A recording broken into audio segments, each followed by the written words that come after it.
Yeah. Just think how far he's come between Yeah. that and that movie. Do you As think far as Chris his- Pratt's going to do a good job when they recast him? as Chris Pratt? Well, when they recast Pedro's Oh, roles to Chris of Pratt, do you course. think he'll do a good job? Yeah, he's gonna be the legendary Chris Pratt. That's the reason why they hired him and fired Pedro Pascal. You know, he's getting He's too uppity like- for his britches. He's like, this is the way.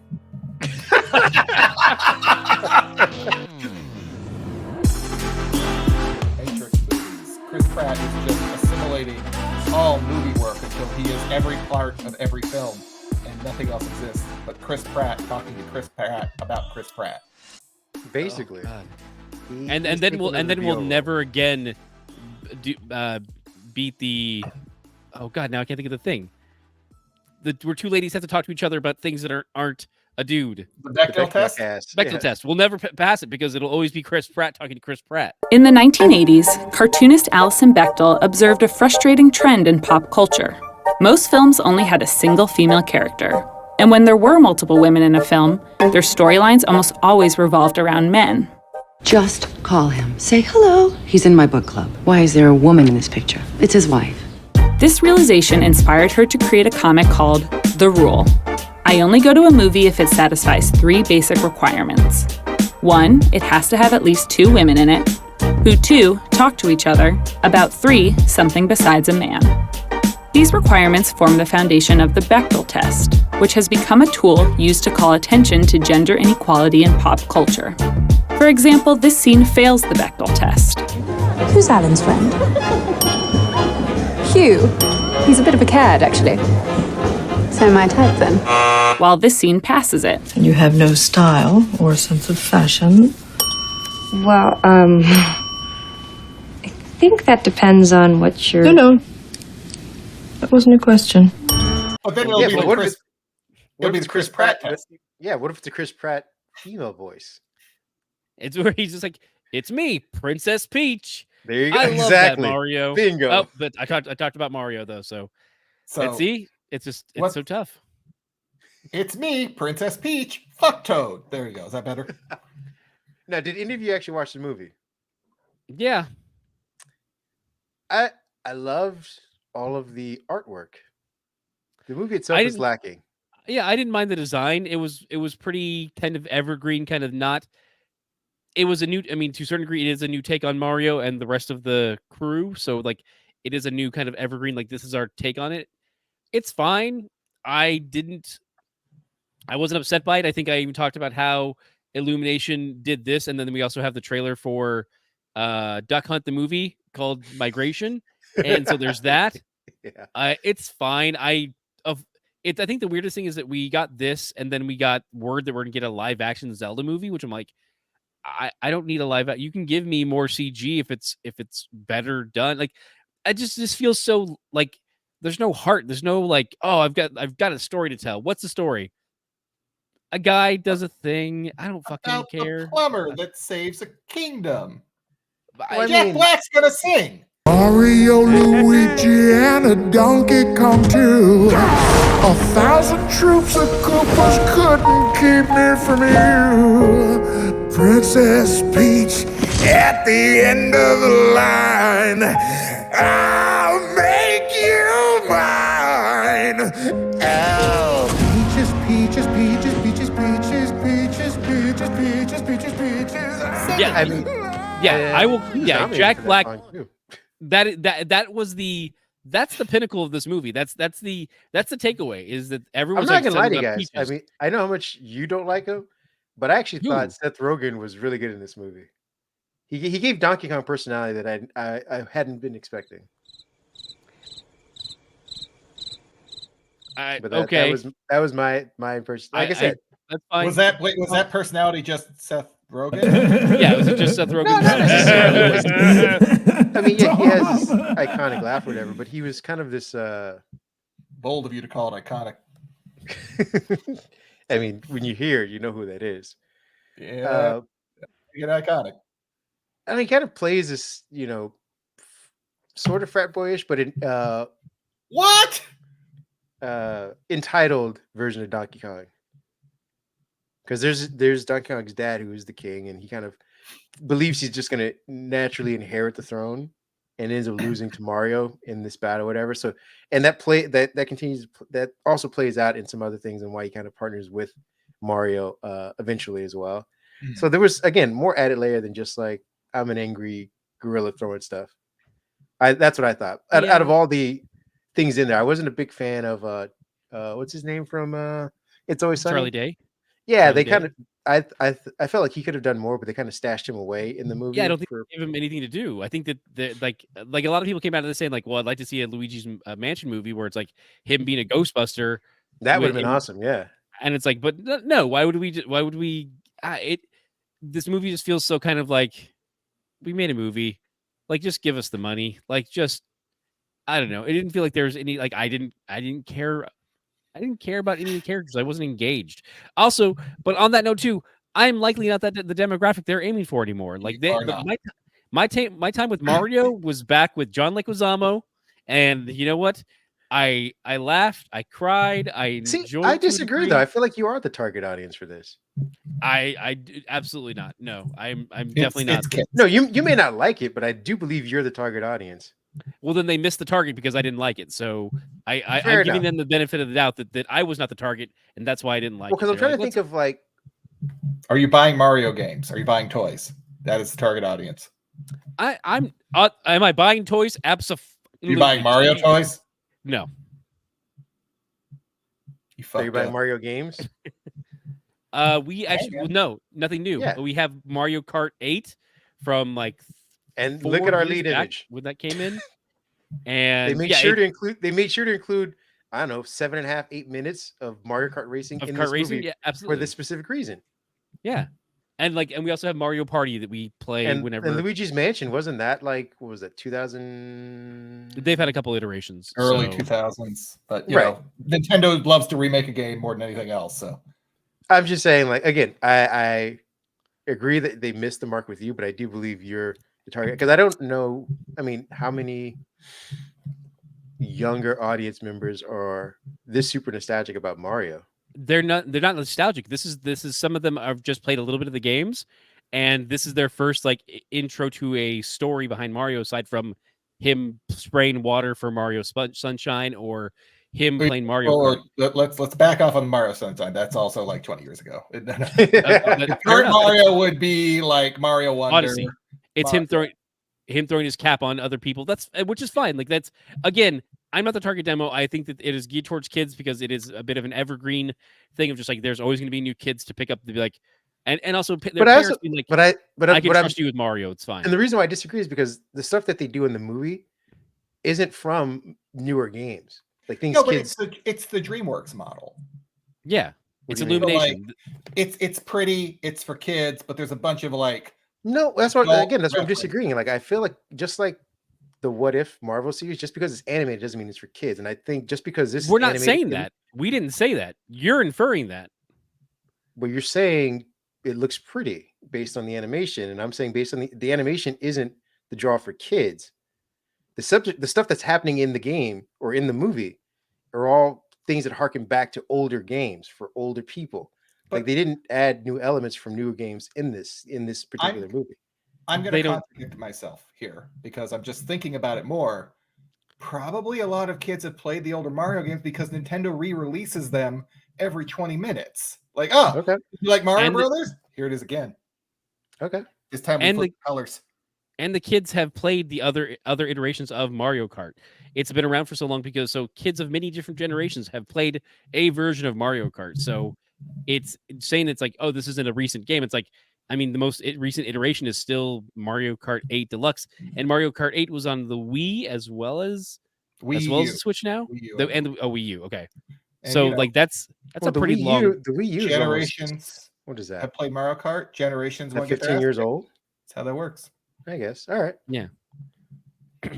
Like if they put a Dr. Mario reference in here, then we'd all know. Like, oh no, they had a plan. Like they haven't touched Dr. Mario in years, so nobody's touched Dr. Mario. That's part 2. I mean, that's exactly. Well, it's because Dr. Mario is really sad about it. I was hoping one of his family members was going to be a doctor, like one of the cousins. There's a scene where you get like the cousins and the family together. Oh yeah, that's your cousin. He's a doctor.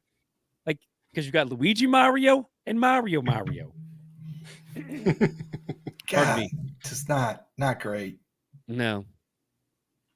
Well, And again, and unenthusiastic was just kind of like, I okay, I don't know, like, oh god, I just thought of another key point in this year that is tied to that in a little bit, but I think it's well off topic and very sad. So let's just keep Oh going. no! sadder than this. Yeah, sadder than this. Oh wow! I keep hearing So this. for those that are listening, Chris Pratt will be playing Shadow, Sonic's In Sonic frenemy, 3, I've heard, clone, yeah, rival. Opposite of Idris Elba, right? doppelganger. Yeah, well, opposite, yeah. Idris Elba is Idris Elba. Knuckles. Yeah. Idris Elba is Knuckles. But yeah, but also in this because we're looking to the future a little bit. He'll also be playing Garfield, which really kicks me in the pants because I love Garfield. I love Lorenzo Music Garfield. That's my Garfield. I am of an age where it's like, if we want to talk about, like, being a specific age, Lorenzo Music will always be Garfield to me. I hate mornings. I like them better if they started later. Rats. My owner must still be lolling around in bed. It's hard to find good help these days. Good morning, sunshine. Welcome to another fun-filled day with your favorite pet. Locked in. Like, there's been other people after, like, and people who do a decent job, I'll say, but no one touches Lorenzo Music. And like, I'll have to send a clip to you to drop in here for the premium version on our Patreon. Didn't Bill Murray do it once in the live action? Bill Murray did it twice. He did it because there's the weird circular thing of Lorenzo Music voices Garfield, and then he voices Peter Venkman, who's also voiced by Bill Murray, who's also voices Garfield, and that's the whole thing. And then at one point, apparently, Bill Murray complained about Lorenzo Music's version, says that sounds nothing like me. And so they cut Lorenzo Music and they brought in Dave Coulier, who did a Bill Murray impersonation, and he was fine with it. But they cut him out. They cut him out, yes. But that's not on Dave Coulier. Let's be clear. He said that when he was brought on, that he heard that Lorenzo had passed on the job, so he wasn't like trying to be a scab. Oh no, I didn't say that. I'm just putting that out there. The will of Bill Murray is what I'm saying. Upset with. He actually bumped Alanis Morissette because of that, right? Because he had to move to go. Yeah, he found out about that. Alanis Morissette. Yeah, the executives lied to him. There's like guys in Geek Animation were like, "Hey guys, deal with it." And you're like, "You don't understand this, babe. I got the gig of a lifetime here." Peter Venkman. The checks be rolling in. You ought to know. You didn't know. You did not, and that was the problem. Right. I'm tired of looking at Chris Pratt. Can we please move on? All right.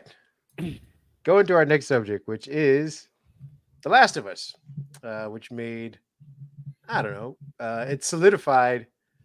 What is this actor's name? I'm forgetting his name again. Pedro Pascal's as protecting little kids. Yeah, the perennial dad figure in every movie.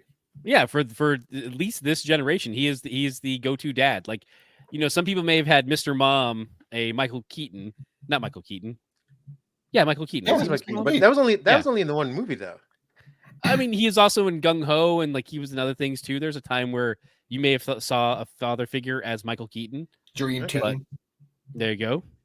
But I mean, now you think of like we need a dad for this role. I've got the guy, and you're not going to be upset about it like you are with Chris Pratt because he's actually putting in the effort and putting in some work. Well, he's a different dad in each one, which is awesome. He's not just the dad that is Pedro Pascal in everything. Fair enough. It's still with that. It's just just think of his fatherly acting in this versus what he did in Wonder Woman 84. Oh God, yeah, 88. You mean 88. The best part of Wonder Woman 1984? Was it 84? I will go to bat. Yeah. I will go to bat for him in that movie. He just chewed everything up, and I loved every minute. I liked him in that movie. I'm saying just think of because he was a father in that movie. Yeah, just think how far he's come between that and that movie. Do you think Chris Pratt's going to do a good job when they recast him as Chris Pratt? Well, when they recast Pedro's roles to Chris Pratt, of course, he can do a good job. Yeah, he's going to be the legendary Chris Pratt. That's the reason why they hired him and fired Pedro Pascal. He's getting too He's uppity like- for his britches. He's like, this is the way. That's the soundbite. That's the title of the episode. This is That's the way. it. That's it. With the shrug. Zero. Oh, that's perfect. Oh, his father-in-law's so disappointed in him. Is he though? I mean, the guy's raking in millions. He's like, I've got a new Netflix show. It's called Fuba. You can be in season 2. You can be my son. It'll be great. Oh God, Perfect. he's gonna be Conan at some point, isn't he? Oh shit. Oh my god. If he isn't already, yeah. If this isn't something You'll that's be already the in new the canon, Conan. It'll be great. See the lamentations of the women. which I feel the bad because lamentations his of the son is women. already a better actor.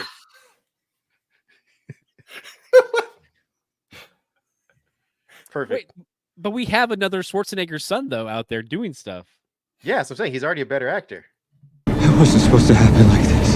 Hey.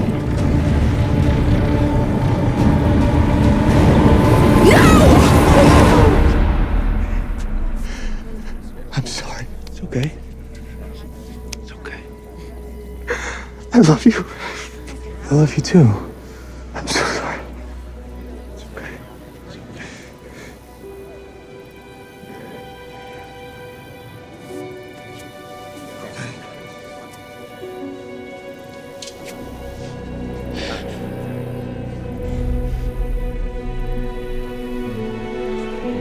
Look, come on. Yeah, I mean, well, You know, I Just don't for the know. little I saw on that show, he was better.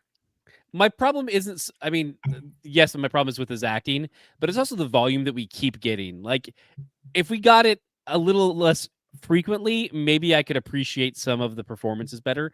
But mean of Pratt? at least of Pratt, yeah. Like when we first got him as Star-Lord, I'm okay. Like, all right, cool. Like this is Star-Lord. I'm happy that we're getting this iteration.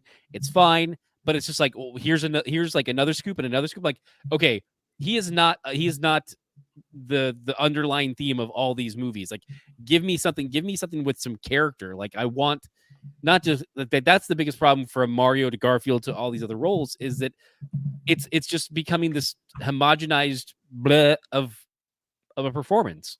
Like, I want something with it's case in point. I was watching Transformers because they did new iterations of it, and there's some that are out there that are just like, that's not a good take on this character.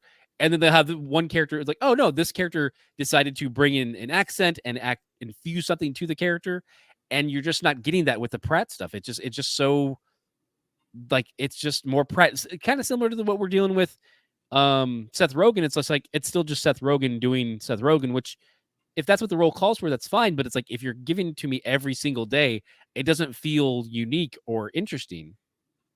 And Yeah, I disagree with that. that's where my part feels about the whole Chris Pratt. Like, is he a bad actor? Depending on the role, no. Depending on the role, no. But then again, maybe that's the thing. Is like it's very much it's the problem we have. The things we have with some actors like Michael Cera and Harrison Ford. When Michael Cera is on screen, he is playing Michael Cera, and it's just Michael Cera. And I don't enjoy it most times. But when Harrison Ford does the exact same thing, I fucking love it because it's Harrison Ford and he's Deckard. It's Indiana Jones. He's too old for Indiana Jones now. Let's stop those. But he's still those characters, and he's just playing himself. And I enjoy that. Like he's still Han Solo, and like I'm here for that. So I don't need if you're playing that character and I enjoy it, I don't necessarily need you to give me 13 different shades of the same of you. But that's where my umbrage comes from. I would and say, we're talking about this during. I'm sorry. I would say we're talking about this over The Last of Us, and I still think that with Pedro Pascal, we are seeing different shades. Like we do see a difference between this character versus Mando Din Djarin, and also with his SNL character of the Latin mother. Like those are all fun takes that I'm enjoying, and yeah. I feel like there's more range in this actor than with the other actor, but I can still enjoy just that one flavor when he does it. I'm gonna let Pat go. You're gonna say something, and then I'll go in after. I was going to talk some more shit on Chris Pratt, but it was mostly. I just feel like the biggest problem for him is that his natural charisma that he has, I think, comes through more through in comedy. I think I like Parks and Rec and things like that. and then they made him into an action star, and it's just kind of like he's pretty wooden in that. And I think it's kind of, what Hollywood's been looking for a long time. I think of Sam Worthington and God, who's the guy that from Suicide Squad that played not the Colonel, Played Captain Boomerang. Jack Flag. No, yeah, the guy that played Captain Boomerang and the other guy that played the straight man. Like they both had their Jai Courtney. Yeah, Jai Courtney, and like where you're like, oh, that character's just that actor's just that actor, but over there. Well, they kept putting him in movies like you're the next action star. Chris Pratt's like, yeah, okay, you work because you had a fan base coming in, so we can use you. Yeah, they finally found we finally found our Jai Courtney character who will be like, let's be honest, can you see him being the new John Connor? Like maybe not saying his performance is there, but I can see Hollywood casting him as the next John Connor. Now, I'm gonna do something crazy and not really defend, but give a backhanded compliment to Chris Pratt. I do believe that everything you guys said was accurate as far as him having a fan base and kind of Hollywood just being lazy as for the most part by just picking him. But I also feel like a lot of the projects he's picked, maybe for whatever reason, managers are just wanting a cash grab, have not been good for him. I think he's actually a really good actor, and when having watched that last Guardians movie, I think he puts a lot into that. He rounds out that character's story arc very well from where you see he starts off at to what he goes through in the Marvel universe to what he ends that movie with. And that was a very compelling story that was given to him and for him to act through. And like I said, I think if given one, I think he can do a very good job. I just think the Jurassic Park series in general was very bad. It was bad for Bryce Dallas Howard. It was bad for anybody. It was bad for them to come back. The OG characters, they shouldn't have came back for that. Like that was just a poorly written trilogy, in my opinion. He did that weird Tomorrow movie or whatever, the alien one. Netflix one where he's Amazon Prime. Yeah. What something Tomorrow, War of Tomorrow, Tomorrow's Wake War, Up. whatever. Yeah, the Tomorrow War. The Tomorrow War. You were about to say Live, Die, Repeat, but that's a different movie. Exactly, you're right. It's a better movie. But he wasn't half bad in that. But I also think But the Mario stuff, like the Mario movie in general, Tomorrow War. The Mario movie wasn't written very well. Like there was, like to your point, Ken, that there wasn't much substance as far as the character himself. Like you got a brief hint of it when he gets in a fight with that bully or whatever from the restaurant, but beyond that, you don't get anything from Mario that you did with the John Leguizamo one. You kind of knew that they were in a financially dire straits kind of situation, that they had this kind of relationship between brothers that was there. Like the only thing that you kind of got from this animated version was that he likes to defend his younger brother, and then as soon as they get into the universe, his younger brother's taken from him. So I'm like, you don't even get that. Like he says he's got to go save him, but the idea of like, let me protect him is taken from him immediately as soon as they get through the tunnel. So I'm like, the one aspect that could go ahead.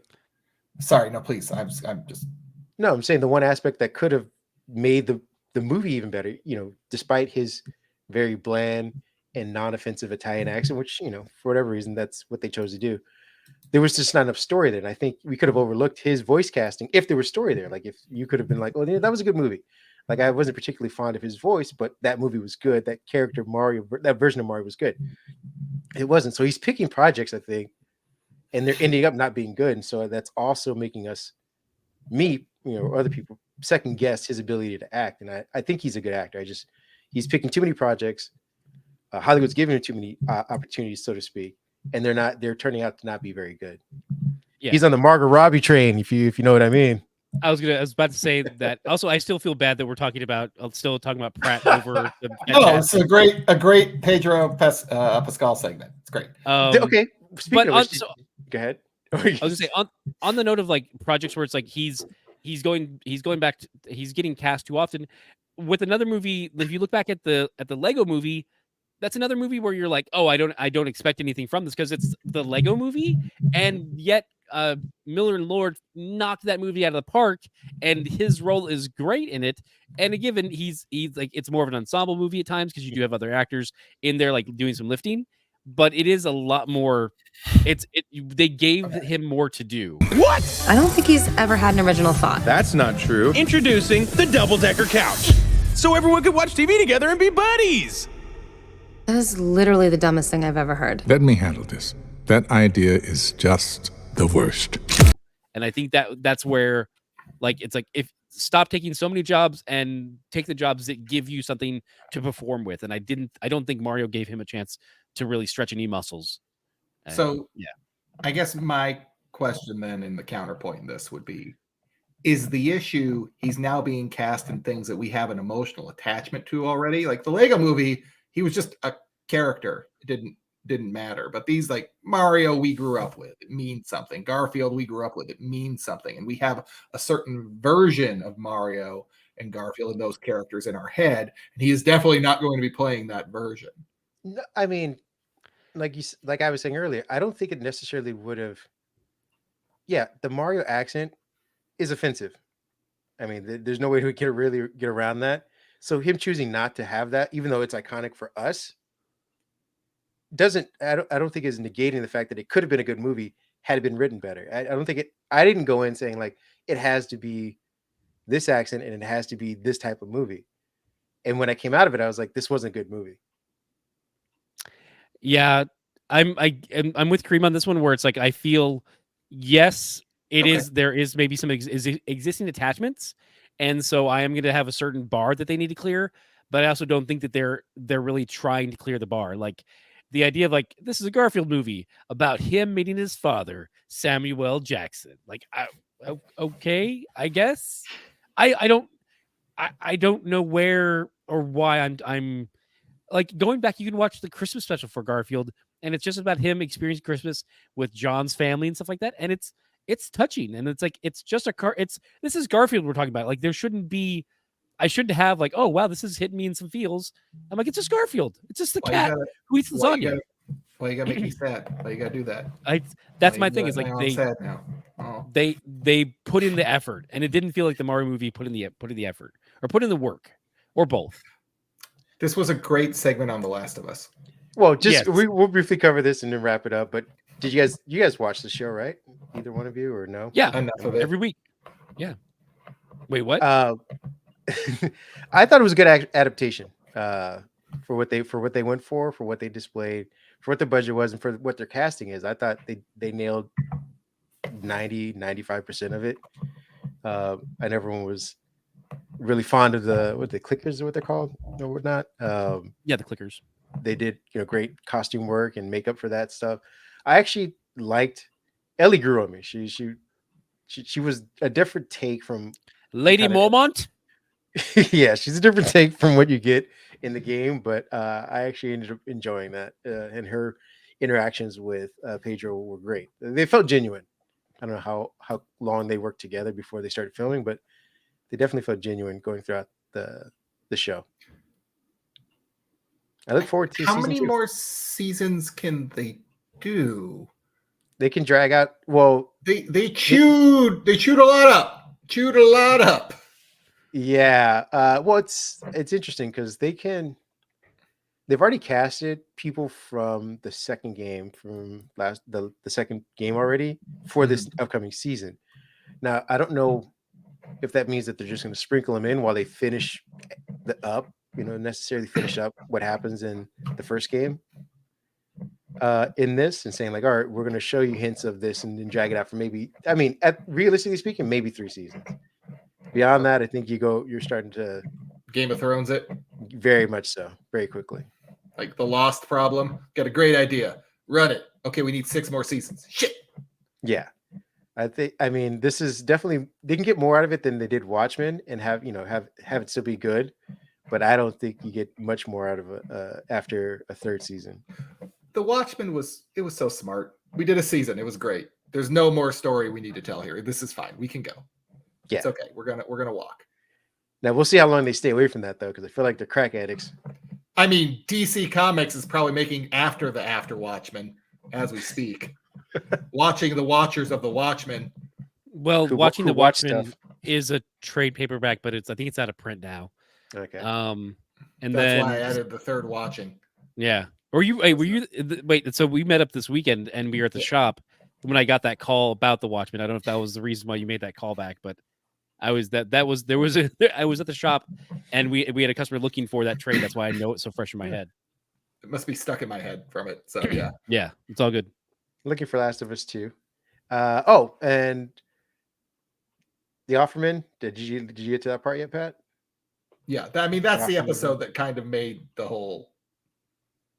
His episode is what rocketed the show. That's what I was thinking, right? That was kind of like it got buzz because Pedro Pascal was in it and it was doing well. But I think this episode in particular kind of was what everyone talked about for a solid week and a half. And I think he did an amazing job. We didn't use this as the bridge, which we desperately should have. The Pedro Pascal episode of Saturday Night Live, where he plays a Last of Us-esque, like dystopian era Mario Kart, and he's like that's the crux of it. That was awesome, and I don't know why we didn't have any images and build towards that. Fair enough, you're right. What is wrong with us? We need. We'll have to do it when we do a show recap. Yeah, Pedro Pascal's. That's also his is the episode with what's her name from Temecula. What's her name? I can't remember. Okay. You mean what's the character's name? Lisa from Temecula. That's a Pedro Pascal episode as well. Oh, okay. Okay. Which is I'm just saying it was a great episode. Okay. Well, first I thought you were talking about Last of Us the show, and I was like, what? Who's that? HBO picked the wrong game to do this with. Raves Variety. Yeah, this ain't it. That's the New York Times. You eat that poison? It makes me feel big, okay? I need